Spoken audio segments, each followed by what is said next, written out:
Bill 2022 on the table. Next speaker Shrimati Rajni Ashok Rao Patil. धन्यवाद। आपका अभिनंदन करती हूँ कि आप पहली बार इस पद पे बैठे। एक बहुत ही महत्वपूर्ण सवाल पे जिस पे डॉक्टर प्रोफेसर मनोज झा जी ने उपस्थित किया है उसके लिए बोलने के लिए मैं यहाँ पे खड़ी हूँ। और हमारे साथी सिन्हा जी ने नहीं कहते हुए पूरी की पूरी पॉलिटिकल बात यहाँ पे कह दी। मैं खुद का अनुभव यहाँ पे बताना चाहती हूँ।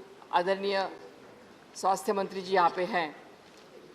7 दिन पहले जब मैं यहाँ दिल्ली में उपस्थित हुई संसद को अटेंड करने के लिए, मैं इतनी बीमार हो गई कि सुबह 3 बजे मैडम मेरी तबीयत अचानक से, हम अकेले यहाँ आते अकेले रहते फ्लैट में, तो अचानक बिगड़ गई। और सुबह 3 बजे, आप भी वहाँ ब्रह्मपुत्रा में रहती है, साथ वाले बिल्डिंग में मैं रहती हूँ स्वर्ण जयंती डिलक्स में, तो 3 बजे मैं बेहोश हो गई थी। इतना मेरा फूड पॉइजनिंग हो गया।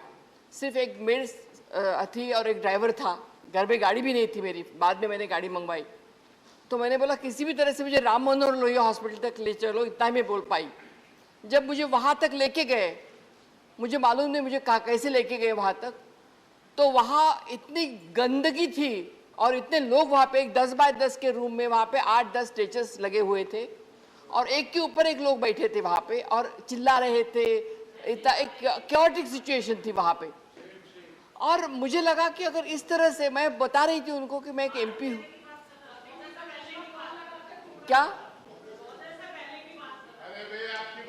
अरे आपके हॉस्पिटल की बात नहीं कर रहे। मैडम जरा थोड़ा सा एम्पैथेटिक हो जाइए। मैडम थोड़ा एम्पैथेटिक, मैं मरते मरते बच गई हूँ, थोड़ा एम्पैथेटिक हो जाइए।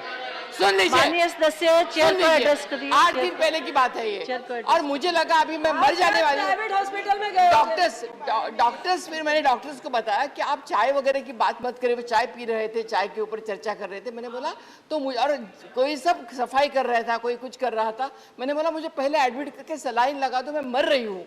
तो ये हमारी स्थिति है। मुझे बताने का, मुझे खुद का कुछ ग्लोरीफाई करने का कोई इरादा नहीं है। मुझे सिर्फ ये है कि ये अगर हमारे साथ हो सकता है।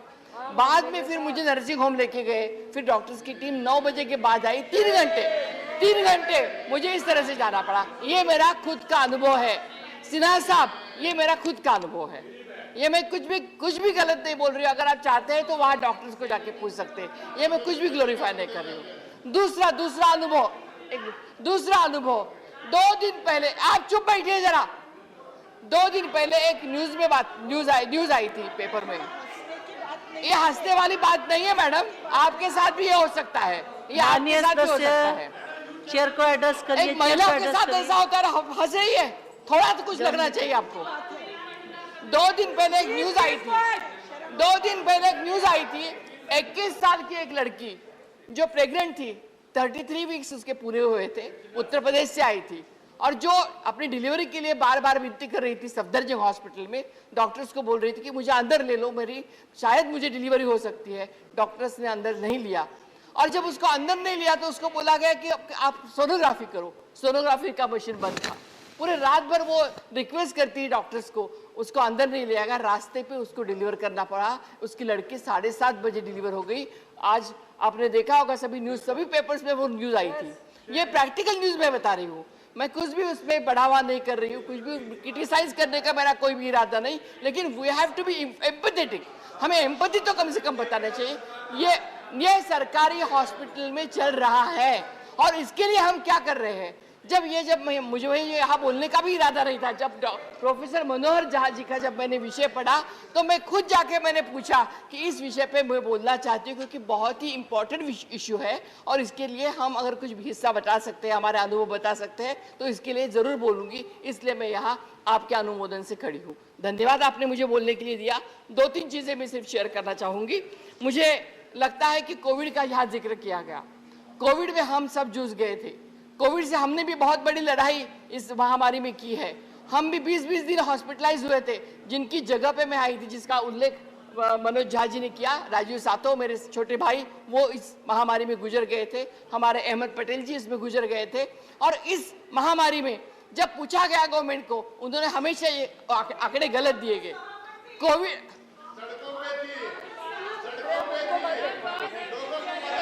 और माननीय सदस्य प्लीज प्लीज उनको बोलने दीजिए प्लीज प्लीज। आप लाशें जब छिपा रही थी ना, लाशें छिपा रही थी तब हम लोगों को ऑक्सीजन दे रहे थे, तब हम ऑक्सीजन दे रहे थे। और मैडम दूसरी बात हमें बताना चाहते हैं, माननीय जब WHO वर्ल्ड हेल्थ ऑर्गेनाइजेशन जब एक आंकड़ा दे रहा है, वर्ल्ड हेल्थ ऑर्गेनाइजेशन जब आंकड़ा दे रहा है तो गवर्नमेंट एक दूसरा आंकड़ा दे रहा है। मेरा सिर्फ एक सुझाव है, जब गवर्नमेंट ऑफ इंडिया सर्टिफिकेट हमें देती है तो आदरणीय प्रधानमंत्री नरेंद्र मोदी साहब जिसका नाम लेते ही जब ये ऐसे ऐसे करते हैं ना, अब भी करना चाहिए उन्होंने कि जब उनका नाम, हाँ बिल्कुल बिल्कुल करिए, जब सर्टिफिकेट में नाम जब छपता है ना तो उनका नाम फोटो छपता है, तो जब मृत्यु पत्र डेथ सर्टिफिकेट देते हैं ना उसके ऊपर भी उनका ही फोटो छपना चाहिए। ये हम बोल रहे हैं, उनका ही फोटो छपना चाहिए। अभी करिए, ऐसे ऐसे करिए, जितनी भी लाशें हुई है ना, जिनके भी डेथ सर्टिफिकेट है उसके डेथ सर्टिफिकेट के ऊपर भी नरेंद्र मोदी जी का फोटो छपना चाहिए। ये हमारी मांग है यहाँ आपके साथ। वो जो भी लोग मरे हैं कोविड से, उन सब के डेथ सर्टिफिकेट के ऊपर उनके फोटो होने चाहिए। ये फिजिकल और मेंटल हेल्थ की यहाँ पे बातें कर दी गई, मैंने मनोज झा जी का अभिनंदन करना चाहती हूँ। मेंटल हेल्थ का इश्यू बहुत भी इंपॉर्टेंट है, एक्चुअली आपने अलग करना चाहिए था।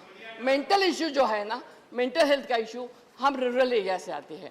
मेंटल इश्यू बहुत इंपॉर्टेंट है जिसको हमारे रूरल एरिया में हम ध्यान नहीं देते। अगर किसी महिला को ये तकलीफ होती है तो हम बोलते हैं इसको कुछ नहीं हुआ, ये ज़्यादा नखरे कर रही है, लेकिन मेंटल इश्यू बहुत इंपॉर्टेंट है, उसको बहुत ध्यान देने की ज़रूरत है। मेंटल इश्यू को हमें अलग इश्यू इसके ऊपर चर्चा करने की आवश्यक है। और मुझे लगता है मेरी ये जो बहनें हैं ना, इसको सीरियस होने की ज़रूरत है। ये राज्यसभा है, ये कोई हंसने वाली बात यहाँ पे हम बोल नहीं रहे हैं। हाँ, तो हंसने वाली बात बोल नहीं रहे हैं हम यहाँ पे। थोड़ा सा उनको ट्रेनिंग दे दो मैडम, ट्रेनिंग दे दो, तो थोड़ी एम्पैथी थोड़ी सी रखो, थोड़ी एम्पैथी रखो। और सब महाराष्ट्र में एक दो चीज़ें मैं और बताना चाहती हूँ। मैं महाराष्ट्र से आती हूँ, जो मेरा डिस्ट्रिक्ट है बीड़, वहाँ पे हमारा गन्ना तोड़ने का काम होता है। और जब गन्ना तोड़ने के लिए महिलाएं जाती है, वो गन्ना तोड़ने के लिए महिलाओं की एफिशिएंसी बढ़े इसलिए उनका गर्भाशय निकलवाया जाता है। उसके लिए इंटरनेशनल मीडिया ने भी बहुत सारे इसके लिए अवेयरनेस का प्रोग्राम किए हैं। तो वहाँ पे गन्ना तोड़ने के लिए उनका अगर गर्भाशय निकाला जाता है तो वो ज़्यादा एफिशिएंटली ज़्यादा काम करती है, इसलिए वो ज़्यादा काम करे, इसलिए उनका गर्भाशय निकालने का काम करते हैं। इसके लिए भी हेल्थ मिनिस्ट्री ने थोड़ा सा ध्यान देने की आवश्यकता है। और सबसे ज़्यादा अगर लड़कियों का जो लड़का और लड़की को जो प्रमाण है सेक्स रेशियो, उसमें भी हमारे यहाँ लड़कियों को गर्भपात करने की जो प्रमाण है वो बीड डिस्ट्रिक्ट में ज़्यादा होता है, उसके लिए भी ध्यान देने की आवश्यकता है।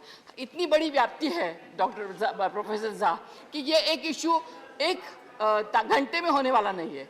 मैं जब मुद्दे निकालने गई तो बहुत सारे मुद्दे यहाँ पे हम बोल सकते हैं।